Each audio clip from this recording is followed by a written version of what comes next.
But right now, the situation in the Middle East is is more than topical.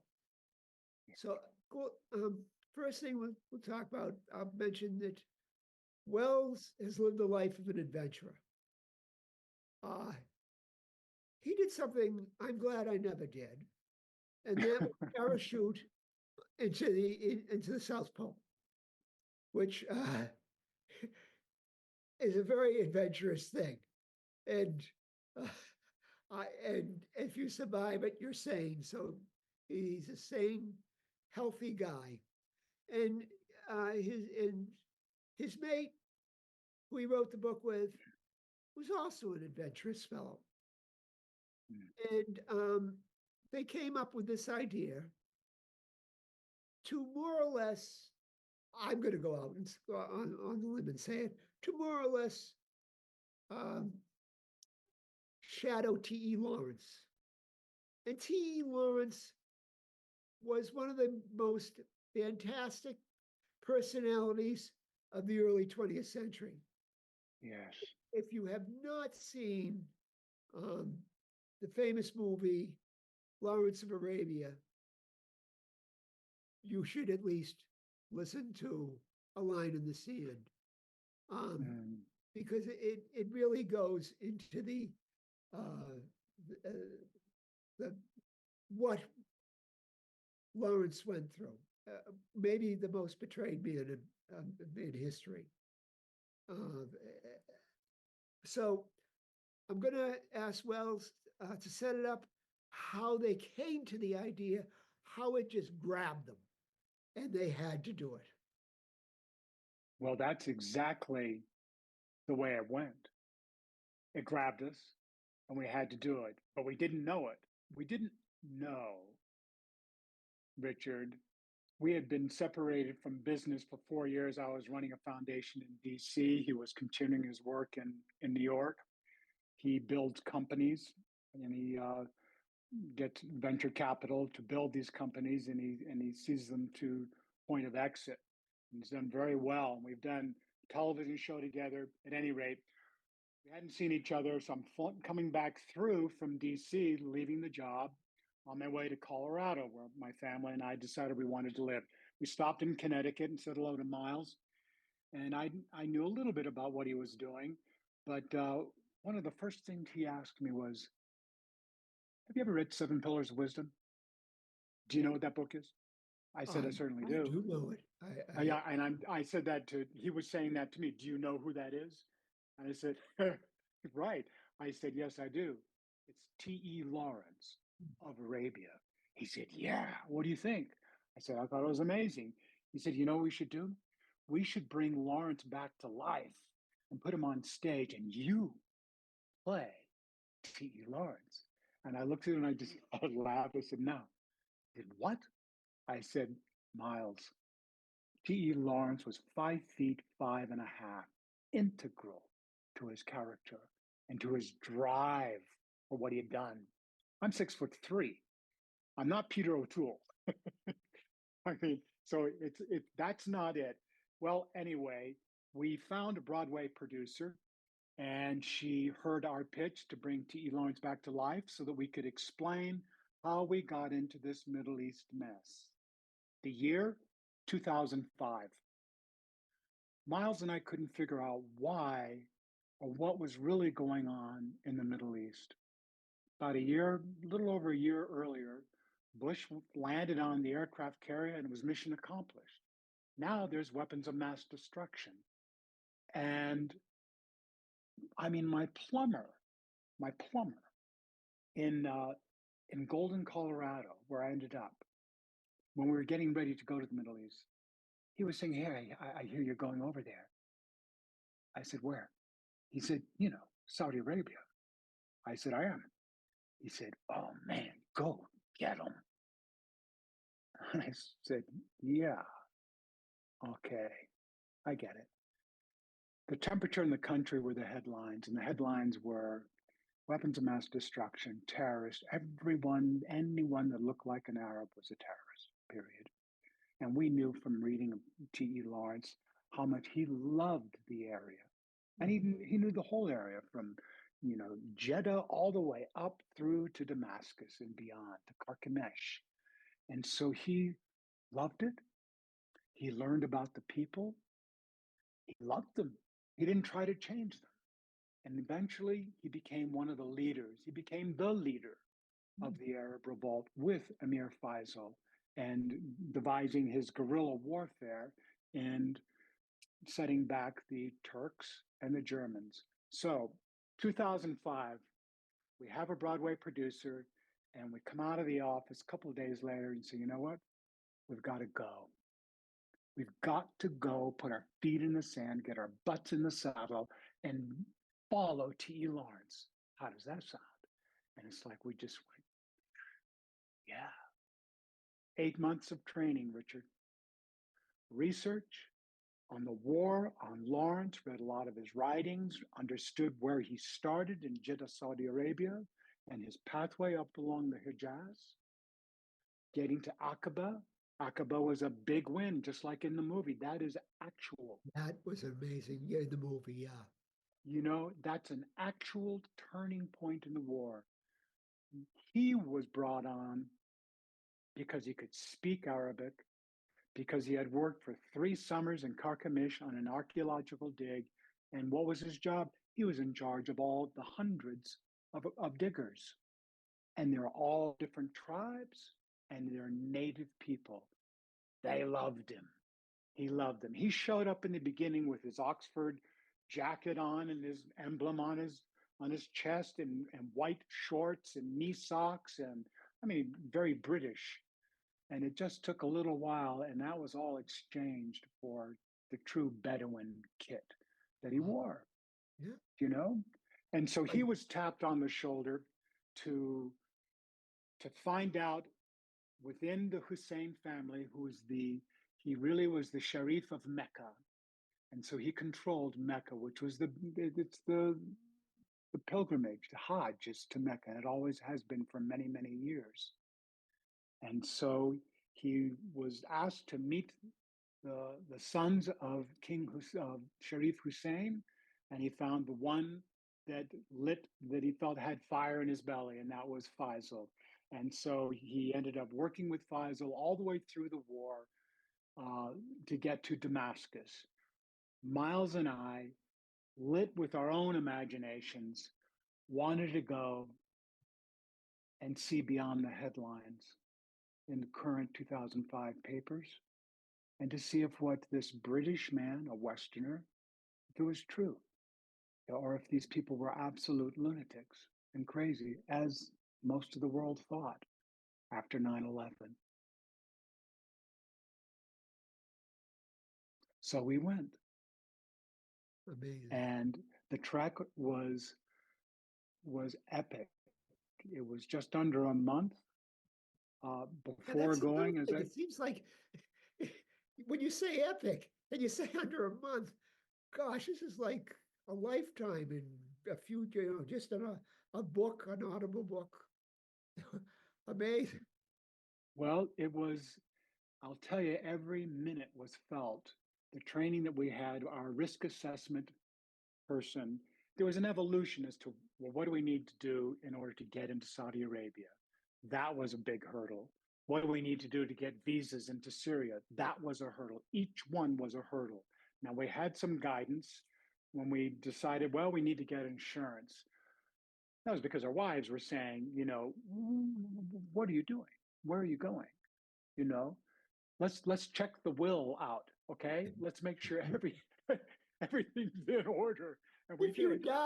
if you die, or you get killed there, my next Yes. husband has to live well. So yeah, some of that, and we laughed. Now it was serious. It was serious. I know it. Yeah, You know, I put a joke, but yeah, that's of serious stuff. course, it was serious stuff.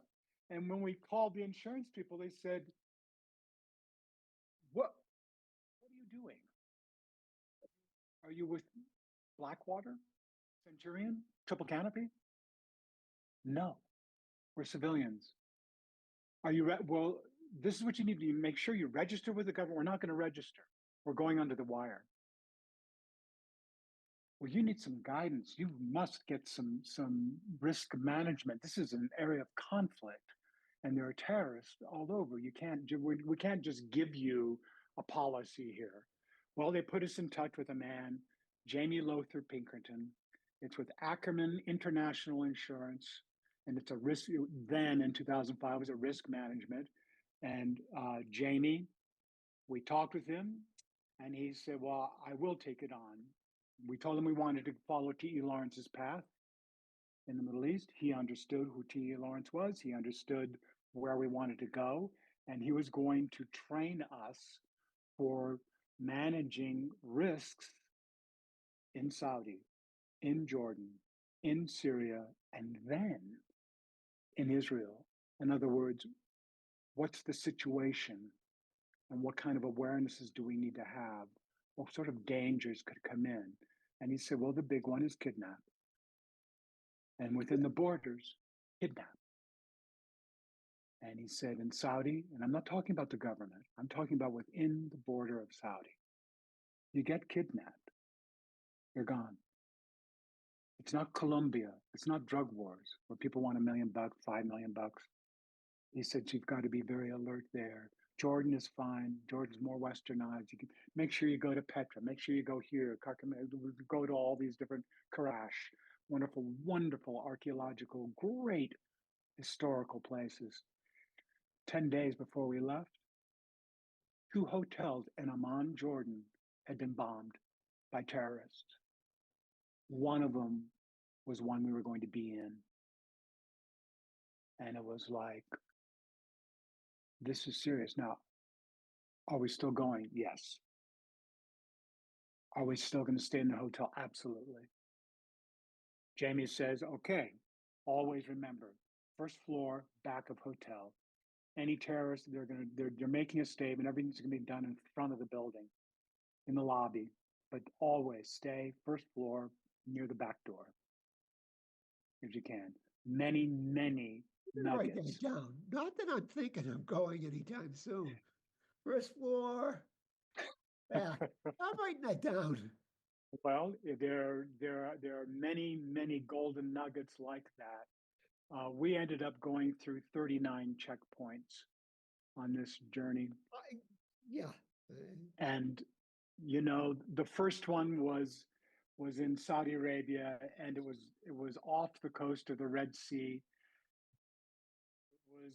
It was prayer time. So the guys were literally outside on a hillside, bowing down in prayer, and the driver that we had just slowed down and just kept driving. But it was the first one to go through. Most of them, I mean, all of them, other than that one, we were always engaged with who are you, where are you, what are you, where are you going? And we were trained how to be alert, how to behave, and certainly not splash around broad American humor or energy at all. You know? We're having a slight technical problem. Okay. We're good now. Okay, You we're okay? Yeah. So there were a lot of checkpoints. I've been asked, I've done other podcasts. People say, well, after you do one checkpoint, it must be a lot easier. No. The whole point about being there is being focused and alert all the time, never walking the same place twice, stepping out of the hotel, getting into the hotel, coming out and gone. The drivers, we did set up drivers, local drivers, not fancy SUVs. We had a travel company, R. Caruso and Company, that set it up. They had people in these countries that knew other people that had their beat up cars that would take us from point A to point B. Driver from point A to point B never saw the driver, if there was a driver, from B to C. No one knew anyone else. Part of the path. Going up to a checkpoint, if the individuals holding rifles, weapons, are not in uniform, back up and get out of there. Just I think that's a good idea. leave. Just leave. That sounds quite reasonable. You know from the book the different, you know, the crossing through immigration into Israel. Yeah, that was really the soldier, the girl got a soldiers that were interrogating you. Sound Yes, pretty intense. it was intense. And I would say it was half as intense of what other people were getting that were not American. And it was tense because it's not personal. Anything can happen at any moment. So everyone's just ratcheted up and very direct. And there's no room for any joking or any pitter patter. It is serious. You get asked a question, you answer it, and you don't fool around and just go along with the program and get through it. It took us nearly 5 hours from the time we got on the bus and Amman to get through the whole thing to the other, to walk out through the other door into Israel. And, you know, our thought, I was like, I can't wait to see Jeddah. I can't wait to see Aqaba. I can't wait to go to Amman. You know, I can't wait to see Petra. I can't wait to see Damascus, old Damascus. But the big one was Jerusalem. I mean, it's just, you know, tomorrow, Jerusalem. And it was just because of its biblical and its historical nature. Now, within all of this, we are following T.E. Lawrence's path. And along with that, we're recognizing that there were agreements made during that World War I, well before the end of the war, that held solid after the war. And one was the Sykes-Picot Agreement, and that was the division of the Middle East. And kind of the French, betrayal of Lawrence. it did because his task was to invigorate an enthusiastic group of Arabs to fight with money and promises. And the promise was they're fighting for their own land, to be free from the Turks, from the Turkish rule for so many hundreds of years. And it just became, you know, sort of the British mandates in the end, you know, after the Paris Peace Conference. But so they did not get their independence. No, um, they didn't. Right. In fact, the Hashemites were kind of kicked out the door in a way. Mm-hmm. Uh, the the Sharif of Mecca was no longer the Sharif of Mecca. He now was the king of Jordan, I guess, or his descendant. Well, it was his son that became, that was kind of the cleanup after the war, and the Sykes-Picot Agreement holding strong, and the new Balfour Declaration allowing Zionists to set up a homeland in Palestine. And it just created problems even right after the war. And Churchill, who had been reinstated after his Gallipoli fiasco mess, he was in charge of the colonial office. And he went to Lawrence and he went to Gertrude Bell, two people that really knew the tribes and knew the region and what was going on, to come up with some form of settlement to stop this flow of British money killing Arabs after the war. I do know that Churchill did use poison gas on some of the Iraqi Arabs, I think. I don't know specifically about that. There was a man, uh, the man that was in charge, Arnold Wilson in Baghdad, was very trigger happy. He just would not put up with anything other than follow my orders, do as I say, uh, or else. And at one point, he killed 10,000 Arabs. And I don't know if mustard gas was used at that point, but that's when Churchill realized this is out of control. And so it was the Cairo conference in 1921. It was set up to go in and basically vote on it. They weren't trying to figure it out. They had a plan. And that was to put Faisal, who wanted to be and was supposed to be the king of Syria. Yeah, that should be. But the French had already been agreed. The French were going to have Syria, not the Arabs. And so they made Faisal the first king of Iraq. So he was Faisal I of Iraq. And his brother, they carved up a little piece of Palestine, what was the boundaries of Palestine then, and they called it Transjordan. So it's beyond the Jordan, Yeah. and they put in Abdullah Hussein, and the Hussein family have ruled Jordan since. They didn't. They came a cropper in Iraq. Excuse me? They came a cropper in Iraq, Yeah, brutally so. But yes, the Hussein family in Jordan has seemed to have a tough but a good run. absolutely. And my feeling is that there are very good people. I heard that too. Yeah. We So have a my point about all this, real quick, I had all this information in our heads as we're going up the Hijaz, along the Red Sea. We're going through Asia, Yambo, getting to Aqaba, going to Amman, and then going to different battle areas during the First World War that Lawrence yeah, experienced. And so all of this is happening for us, and then dealing at the same time, because the trek was in 2006. We trained 2005, 2006 in the spring we went. And I mean, we met people. We that- met, that's and clear from the recording that I listened to. The yes, interesting people to first of all is you also met camels. The interesting thing about who you met and who they did and everything. And there's mhm, also the science fiction aspect of this. mhm. Did you like that? Was that okay?